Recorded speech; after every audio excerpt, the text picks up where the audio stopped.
Farm তো ঠিকঠাক চলছে, ছাগলও সুস্থ আছে, বাচ্চা যখন হয়, বাচ্চা হওয়ার পরে 1 মাস অবধি ঠিক থাকে, তারপর না বাচ্চা বাঁচাতে পারে। বাচ্চা না বাঁচানোর কারণে ব্রিডিং ফার্মগুলো বড় হতে পারছে। 90% ওয়েস্ট বেঙ্গল কালচারকে শুনে দেখে ফার্ম করা। আমার এতদিনের এক্সপিরিয়েন্স, খুব ভুল যদি না হয় তাহলে ফার্মিং ওরিয়েন্টেড ওয়ার্কার নেই। যারা 10টা 5টা বাড়িতে আদিকাল থেকে ছাগল পালন করে আসে, কই তাদের বাচ্চা তো মরছে না। এর কি ব্যাখ্যা দেবে? এর ব্যাখ্যা হচ্ছে যা প্রকৃতিতে আছে, ল্যান্টেনা ক্যামেরা ফেনফেন্ডাজল। আমি গাছটার নামটা জাস্ট বললাম। ছাগলকে ছেড়ে দিয়ে দেখবেন তো ছাগল কোন সময় লেবু পাতা খায়। হলুদ হয়ে শীতকালে পড়লে সেই লেবু পাতা খায়। কেন খায়? শীতকালে ভিটামিন সির দরকার আছে, জানে ওই লেবু পাতা টক। বর্ষাকালে কেন খায় না? গরমকালে কেন খায় না? ছাগল পুষতে জঙ্গল চেনো আগে বাবা, জঙ্গলে কি কি আছে ওইটা তোমাকে এনে ফার্মে দিতে হবে স্টল ফিডিং করাতে গেলে। বর্তমানে যারা ছাগল খামারে রয়েছেন তারা একটা সমস্যায় ভুগছে। আমি গত 1 মাসে কমসে কম 25টার মতো ফোন পেয়েছি বিভিন্ন ছাগল খামারের, ছোট থেকে বড়। একসময় কোটি কোটি টাকার ফার্ম ছিল, তারাও আজকে বন্ধের জায়গায় চলে এসে তারাও বলছে দাদা ফার্মটাকে বন্ধ করব। এই যত খামারই রয়েছে গত 1 মাসে আমি তাদের সাথে এখন পার্সোনালি ঘন্টার পর ঘন্টা কথা বলেছি। সেক্ষেত্রে তারা একটাই সমস্যা জানিয়েছে, যারা ব্রিডিং ফার্ম করে, ফার্ম তো ঠিকঠাক চলছে, ছাগলও সুস্থ আছে, বাচ্চা যখন হয়, বাচ্চা হওয়ার পরে 1 মাস অবধি ঠিক থাকে, তারপর না বাচ্চা বাঁচাতে পারেনি। জয় হিন্দ দর্শক বন্ধুরা, আমি রাজীব, আপনারা দেখছেন mister farmer info YouTube channel. আজকের আমাদের সাথে রয়েছেন অভিষেক নাগ স্যার, যিনি অ্যানিমেল হাজবেন্ডারি নিয়ে কাজ করছেন অনেক দিন ধরে। স্যার কেমন আছেন আপনি? ভালো আছি। আমার যারা ফার্মার ভাইরা রয়েছে, গত 1-1.5 বছর আগেও যাদের ভিডিও করেছি আমি, বর্তমানে অনেক ফার্মই বন্ধ হয়ে গেছে স্যার। তাদের একটাই সমস্যা যে দাদা বাচ্চা বাঁচাতে পারি না আমি। বাচ্চা না বাঁচানোর কারণে ব্রিডিং ফার্মগুলো বড় হতে পারছে। গত 6 মাস আগেও এমন বড় বড় খামার দেখেছি, ব্ল্যাক বেঙ্গলের খামার, তারা 6 মাস ধরে কোনো ভিডিও ছাড়ছেন। বা আমরা কিছু কিছু ভিডিও দেখি এরকম যে যেখানে এগুলো নিয়ে আলোচনা হয় না, কিন্তু যখন তার পিছনে কথা হয় তখন তারা ওই একটা সমস্যাতেই ভোগে ফার্মাররা, যে বাচ্চা বাঁচানো যায় না। মানে ব্রিডিং ফার্ম যারা করছে আমাদের পশ্চিমবঙ্গে সাকসেস না। আমরা যদি ব্রিডিং ফার্ম করি সেক্ষেত্রে কোন ভুলের কারণে বাচ্চাগুলো মরে যাচ্ছে বা তারা বাঁচাতে পারছে না, এই সমস্যা থেকে কি করে আমরা বাইরে আসতে পারি? দেখো, এখানে আমি অনেক আগে থেকে এই কথাটা বলে যাই বারবার, যে আমাদের ওয়েস্ট বেঙ্গলে সব রকম ছাগল হয় না। লাভের বশবর্তী হয়ে লাভের থেকে লোভ, এই বশবর্তী হয়ে আমরা যা খুশি নিয়ে আসছি। শুধু নিয়ে আসছি তাই না, তার সাথে করে আমরা বাইরে থেকে কিছু ভাইরাস যেগুলো ওয়েস্ট বেঙ্গলে হতোই না সেগুলোকেও টেনে নিয়ে আসছি। আচ্ছা, প্রপার যদি বলা হয় তাহলে প্রচুর লোক আছেন যারা হয়তো ফার্ম করেছেন, ফার্ম ম্যানেজমেন্টই প্রপার বোঝেন না। 90% ওয়েস্ট বেঙ্গল কালচারকে শুনে দেখে ফার্ম করা। পিওর বেঙ্গল যদি বলা হয়, পিওর বেঙ্গলের মেন ফিড হচ্ছে ঘাস। তাকে ঘাসের ফ্লো বুঝতে হবে। যে প্রসঙ্গটা আলোচনা হলো যে বাচ্চা হওয়ার পর সুস্থ জন্মায়, বাচ্চা হওয়ার পর 1 মাস অবধি ভালোই থাকে, 1 মাস পরে মরে যায়। 1 মাসের মধ্যে পরে গিয়ে খেয়াল করা হয়েছে যে তাদের মায়েদের দুধটা পুরোটাই অফ হয়ে যাচ্ছে প্রায়, সেদিকে আর খেয়াল করা হয় না। সেই দিকটায় নজর রাখতে হবে। 1 মাসের মধ্যে বাচ্চাগুলোর কৃমির ওষুধ চালু করতে হবে, সেইগুলোর দিকেও মনোযোগ দেওয়া হয় না। চলছে, চলবে। এবং আমার এতদিনের এক্সপিরিয়েন্স, খুব ভুল যদি না হয় তাহলে ফার্মিং ওরিয়েন্টেড ওয়ার্কারও নেই। আচ্ছা, ফার্মে এসে জোটে কারা? বিভিন্ন রাজমিস্ত্রি কাজ করছিলেন এত বছর, সেই লোক হঠাৎ করে ফার্মের ওয়ার্কার হয়ে গেলেন। স্যার এখানে আমি একটা ব্যক্তিগতভাবে কিছু সমস্যা দেখেছি স্যার। সেটা হলো, আমি বিভিন্ন জায়গায় ফার্মে কাজ করতে গিয়ে সেটা হলো, বিভিন্ন লোক না 3 দিন 4 দিন হয় খামার শুরু করে, তারপরে এসে না ট্রেনিং দেওয়া শুরু করে। তাদের কাছ থেকে ট্রেনিং নিয়ে গিয়ে তারপর গিয়ে খামার শুরু করে। এটা গেল একটা কারণ। এবং বর্তমানে কিছু বড় বড় খামারে তারা ট্রেনিং খারাপ দেয়, আমি সেটা কখনোই বলবো না, কিন্তু কিছু কিছু খামারেই তারা ট্রেনিং তো দেয়, কিন্তু ট্রেনিং এর নামে যে কি দিচ্ছে সেটা শুধু তারাই বলতে। খামারিদের যেরকম আপনার বাচ্চা বাঁচাতে পারছে না, সেরকম যারা 10টা 5টা বাড়িতে আদিকাল থেকে ছাগল পালন করে আসে, কই তাদের বাচ্চা তো মরছে না। এর কি ব্যাখ্যা দেবেন?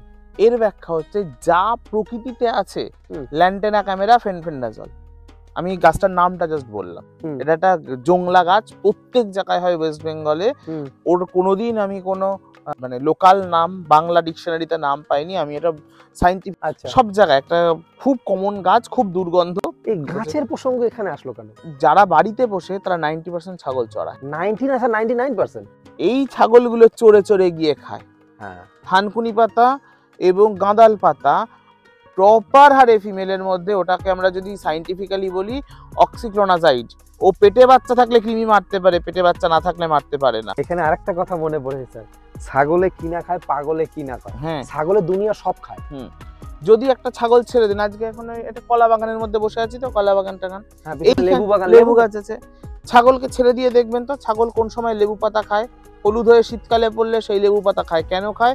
শীতকালে ভিটামিন সির দরকার আছে, ওর জানে ওই লেবু পাতা টক। বর্ষাকালে কেন খায় না? গরমকালে কেন খায় না? বর্ষাকালে লেবু পাতা খাবে না।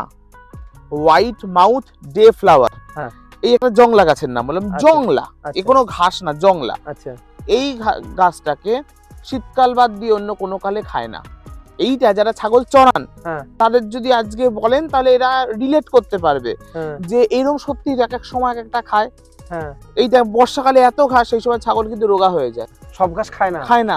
ও জানে প্রচুর জল হচ্ছে, টক্সিন তৈরি হচ্ছে। তারপরে স্যার আপনি যদি বর্ষাকালে কোনো জমি থেকে মাঠ থেকে ঘাস কেটে নিয়ে এসে ছাগলকে দেন, ছাগল কিন্তু সেটাও খায় না। এবার আমি বলি, যেগুলো জলা জায়গা সেখানকার লোকেদের করা অভ্যেস আছে, জল প্রচুর ঘাস টানছে, তার মধ্যে টক্সিন তৈরি হচ্ছে, অসুস্থ হবে। কিন্তু এই ঘাসটা একটু সুন্দরবন এলাকা, মানে সাউথ চব্বিশ পরগনা, গঙ্গাসাগর এই দিককার লোকেদের প্র্যাকটিস, এটা নিজেরাও করে দেখবেন। জলা, একদম চরম জলার ঘাস নিয়ে আসবেন, 4টে খুঁটি পুঁতে নেট দিয়ে ওপরে ঘাসটা রেখে নিচে দিয়ে ধোয়া দিয়ে দেবেন।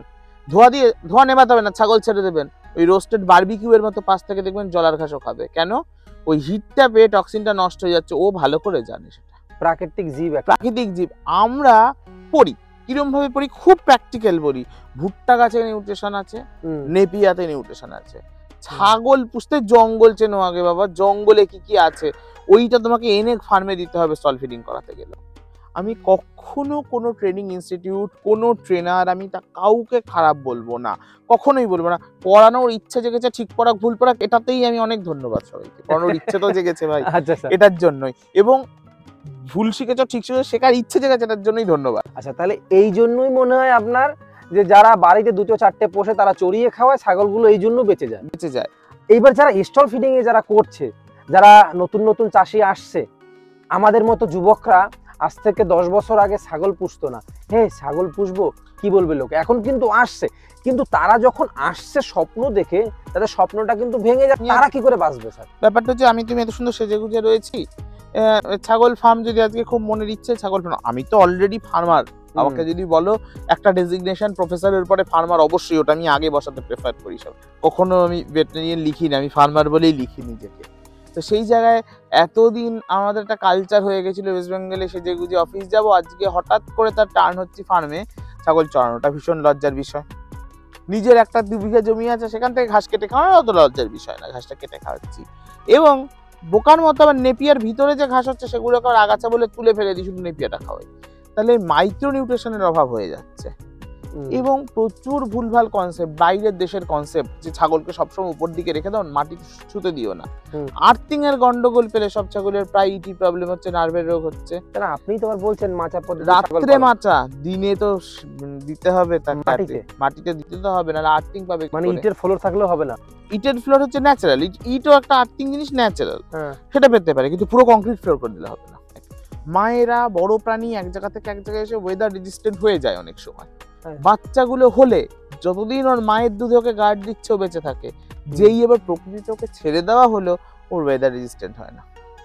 এইবার ওয়েদারের ঘাস পাতা কিছু নিতে পারে না, এই সময়ও অসুস্থ হয়ে যায়। যেই মার হাতটা উঠে যায় মাথার উপর থেকে, ঠিক মনে করুন সেই সময় মারা যায়। স্যার, এই যে বাচ্চা বাঁচানোর কথা আমি বললাম, এর তো কারণ অনেকগুলো, কোনটা বলবো, কতগুলো বলবো।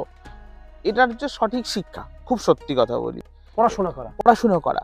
জিনিসটা মনে হয় কি ছাগল, কিন্তু একটা ছাগল, প্রত্যেকটা ফার্মারকে অনুরোধ করব যে একদিন হলেও আপনি এটা নজর করুন, নিজের ছাগল চড়া অভ্যেস থাকলে একদিন জঙ্গলে নিয়ে ছেড়ে দিয়ে বসে দেখুন কতটা স্টেজ অবধি ছাগল খায়, কতটা হার্ডনেস অবধি খায়।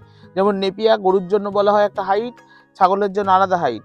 সেইখানে যদি গিট শক্ত হয়ে যায়, ছাগল কিন্তু হজম করতে পারে না, ব্লট হয়ে ছাগল মারা যায় পেটে। এটা একটা প্রবলেম হয়। এই যে প্রচুর টাইপের জিনিস, এগুলো চড়া না হলে, যিনি চড়াচ্ছেন একদিন তার সাথে বসুন না, ওটাও একটা ট্রেনিং, ওটা একটা প্র্যাকটিক্যাল ক্লাস। স্যার, আমি প্রথম অবস্থায় যখন আমি ইউটিউব শুরু করি তখন কিছু প্রান্তিক খামারের ভিডিও করেছিলাম স্যার। এখন যদি করা হয় না, হ্যাঁ সময় পেলে অবশ্যই যাই আমি এখনো মাঝে মধ্যে। কিন্তু আমি তখন একটা ভিডিও করেছিলাম স্যার, বৃষ্টির সময় আষাঢ় মাস, এই মানে মানে পা তো দেখাতে পারছি না স্যার, হাতের এই অবধি ধরুন জল, মানে ছাগলের একেবারে পেট অবধি জল, তার ভিতরে ডুবে ডুবে ডুবে ডুবে ছাগল ঘাস খাচ্ছে। আমি বলি কাকা এই যে আপনি ঘাসগুলো খাওয়াচ্ছেন, এই তো ছাগল তো ঠান্ডা লেগে মরে যাবে। বলে বাবা তুমি আমার বাড়িতে 7 দিন থাকো, ছাগল একটা হাঁচিও দেবে না। অবশ্যই দেবে না। কিন্তু যারা স্টল ফিডিং এ করছে, তাদের যদি কোনো মতে বৃষ্টির যে ঝাপটাটা আসে, ঝাপটাটা যদি নাকে লাগে, পরের দিন ছাগল খক খক করে গলা থেকে ঘর ঘর করে।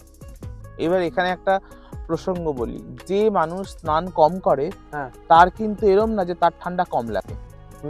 যিনি স্নান রেগুলার করেন তার ঠান্ডা কম লাগে, যিনি রেগুলার করেন না তার সর্দি কাশি বেশি হয়। ব্যাকটেরিয়াল ইনফেকশন যত ধুয়ে ফেলবে চলে যাবে। এক, আর শরীরের রেজিস্ট্যান্স পাওয়ার, বারবার জল লাগলে রেজিস্ট হবে বডি, জল লাগলেই ঠিক হবে। মানে ছাগলকে স্টল ফিডিং এ রাখলেও স্নান করাতে হবে।